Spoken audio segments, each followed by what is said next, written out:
করে নিয়ম শৃঙ্খলা দিয়েছেন। কাকে আমরা বিবাহ করতে পারবো, কাকে আমরা পারবো না, নিজ ইচ্ছায় নিজ স্বাধীনতায় আমরা বিবাহ করতে পারি না। কি জন্য? আমাদের সমাজ রয়েছে, আমাদের বংশীয় মর্যাদা রয়েছে, সব কিছুকে মেনটেন করে আমাদের বিবাহ করতে হবে। আল্লাহ সুবহানাহু ওয়া তাআলা কয়েক শ্রেণীর নারীকে বিবাহ করা হারাম করেছেন, যাদেরকে বিবাহ করা কখনোই যাবে না। সূরা নিসা আপনি খুলুন, 23 নম্বর আয়াত। আল্লাহ সুবহানাহু ওয়া তাআলা বলেন, হুররিমাত আলাইকুম উম্মাহাতুকুম, তোমাদের উপর হারাম করা হয়েছে তোমাদের মাতৃগণ। মাদেরকে কখনো বিবাহ করা যাবে না। এটা আমরা সকলেই জানি যে মা তো মা, তাকে কখনো বিবাহ করা যাবে না। এরপরে বলা হচ্ছে ওয়া বানাতুকুম, এখানে একটি ব্যাখ্যার প্রয়োজন রয়েছে।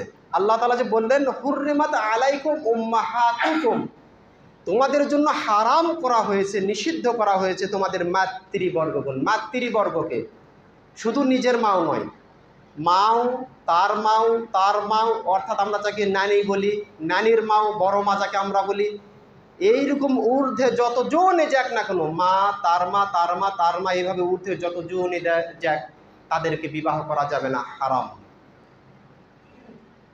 এবার আমাদের সমাজে আমরা কি করি? নাতি হয়েছে, নাতিন হয়েছে, আমরা ইয়ারকি ফাজলাম করে বলি যে কি আমার সাথে বিয়ে হবি না, নাতিনকে বলি। এইরকম মশকরা করা হারাম। লাতিনের সঙ্গে নানির, নানার সঙ্গে নাতিনের বিবাহ হারাম, কাজে এদের সঙ্গে এইরকম ইয়ারকি ফাজলাম করাও হারাম। কখনো এরকম শব্দ মুখে আনা যাবে না। যতই ইয়ারকি করেন, নাতিন হচ্ছে আপনার মেয়ের সমতুল্য। মেয়েকেই নাতিন বলা হয়। একটু পরে ব্যাখ্যা দিচ্ছি আমি। কাজেই নাতিনের সঙ্গে নানার, নাতির সঙ্গে নানির, দাদির সঙ্গে নাতিনের এইরকম কোনো আলাপ মশকরা করা যাবে না যে আমার সাথে তুই বিবাহ হবি, এই তুই নানার সাথে এই করিস, তুই নানির সঙ্গে এই করিস, এইরকম কোনো ইয়ারকি ফাজলাম করা যাবে না। এটি চিরতরে হারাম। এই জন্য আল্লাহ তাআলা বলতেছেন হুররিমাত আলাইকুম উম্মাহাতুকুম, তোমাদের জন্য হারাম করা হয়েছে তোমাদের মাতৃবর্গগণ, তোমাদের মা, মায়ের পরে নানি, নানির পরে তার মা, তার মা, এরকম ঊর্ধ্বতন যত দূর পর্যন্ত যায় উম্মাহাতুকুম, আল্লাহ তাআলা বলেছেন তোমাদের মাতৃবর্গগণ, এই ধারায় যতজন থাকবে সকলকে বিবাহ করা হারাম। এরপরে আল্লাহ সুবহানাহু ওয়া তাআলা বলতেছেন ওয়া বানাতুকুম, তোমাদের কন্যাগণ, তোমাদের কন্যাদেরকে, কন্যা, তার কন্যা, তার কন্যা, অর্থাৎ আমার মেয়ে, আমার মেয়ের মেয়ে, নাতিন যাকে বলা হয়, এই সম্পর্কে যত দূরই থাক এদেরকে বিবাহ করা হারাম, এদের সাথে এরকম ঠাট্টা মশকরি করাও হারাম।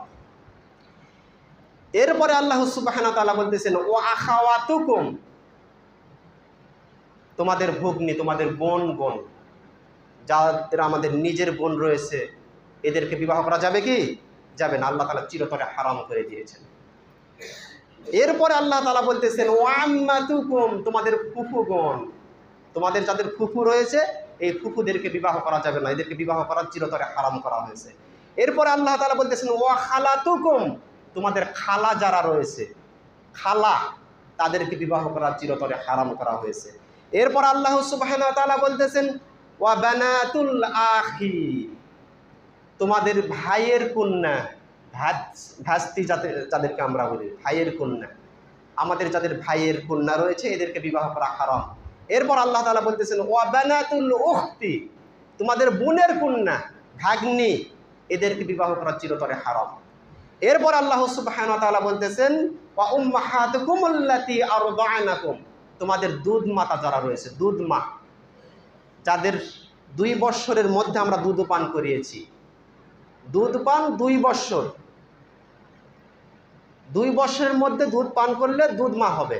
2 বৎসর পার হয়ে গেছে, 2.5 বৎসর সন্তানের বয়স, এবার কোনো মহিলার দুধ পান করেছে, এ আর দুধ মা হবে না। মুসলিম শরীফের মধ্যে হাদিস এসেছে যে কমপক্ষে 5 বার দুধ পান করতে হবে।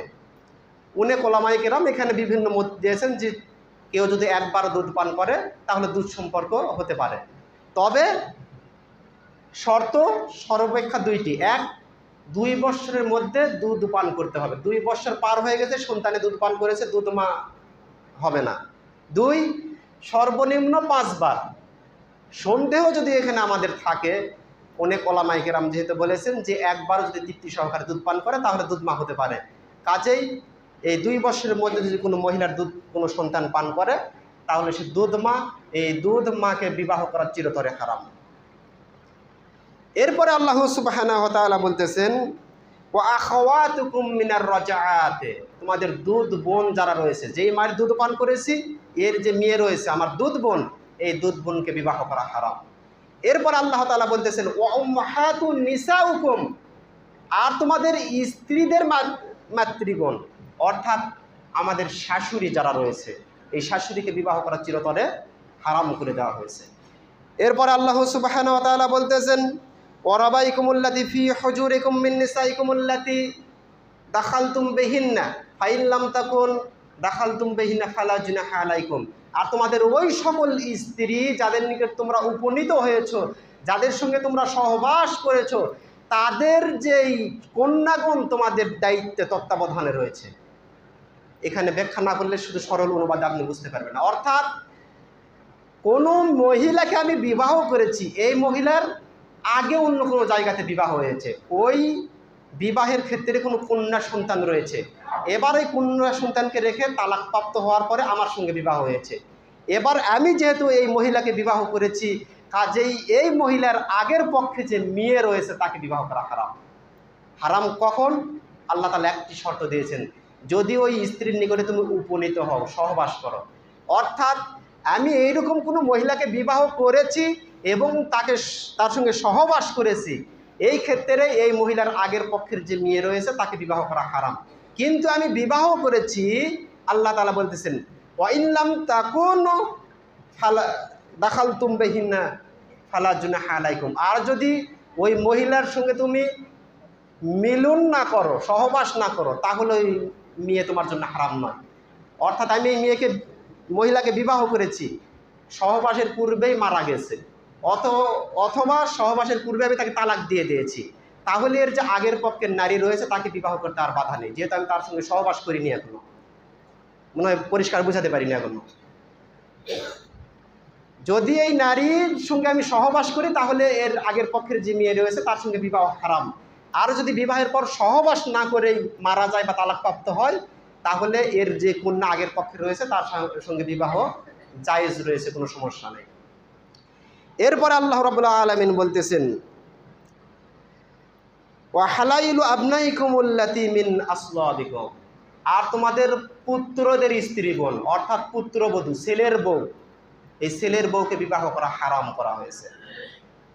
এরপরে আল্লাহ রাব্বুল আলামিন বলতেছেন, ওয়া আন তাজমাউ বাইনা উখতাইনে, আর 2 বোনকে একত্রিত বিবাহ করা হারাম। আমি আপনি কাউকে বিবাহ করেছি, তার নিজস্ব আরেকটি বোন রয়েছে, তাকে আমি আবার বিবাহ করব, এটি হারাম। একসঙ্গে বিবাহ করা যাবে না। কখন বিবাহ করা যাবে?